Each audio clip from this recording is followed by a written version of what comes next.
Hi friends, welcome to my mini blog. Last వీడియోస్లో అయితే చెప్పాను కదా, మా మర్దల్ పెళ్లి బ్లాగ్స్ అయితే మీతో షేర్ చేసుకుంటానని. సారీ ఫ్రెండ్స్, మీతో అయితే షేర్ చేసుకోలేకపోతున్నాను. బికాజ్ అందరి ముందు ఫోన్ పట్టుకొని వీడియో తీయలేకపోయాను, షైగా అనిపించింది కొంచెం. సో పెళ్లి బ్లాగ్స్ అయితే కొంచెం పెట్టలేకపోతున్నాను, అర్థం చేసుకోండి. నేనైతే పెళ్లి కూతురు పెళ్లి కొడుకు కోసం అయితే ఇక్కడ నలుగు కోసం ముగ్గు అయితే వేస్తున్నాను అనమాట. ఈ ముగ్గులో బాగా గమనిస్తే ఒక మిస్టేక్ అయితే ఉందన్నమాట.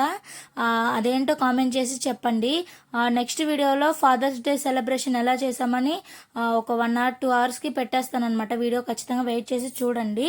నెక్స్ట్ అయితే మేము ఇక్కడ పెళ్లి కొడుకు పెళ్లి కూతురు కోసం ముగ్గు అయితే వేస్తున్నాము. 2 ముగ్గులు కలిపి అయితే వేసాను. మిస్టేక్ కూడా ఈజీగా అర్థమైపోతుంది ముగ్గు వచ్చిన వాళ్ళకైతే.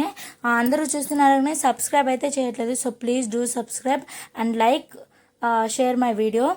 నెక్స్ట్ అయితే నేను ఇక్కడ ముగ్గు వేసాను అనమాట. తర్వాత పెళ్లి కూతురు పెళ్లి కొడుకు వచ్చిన తర్వాత నలుగు పెట్టేస్తాం.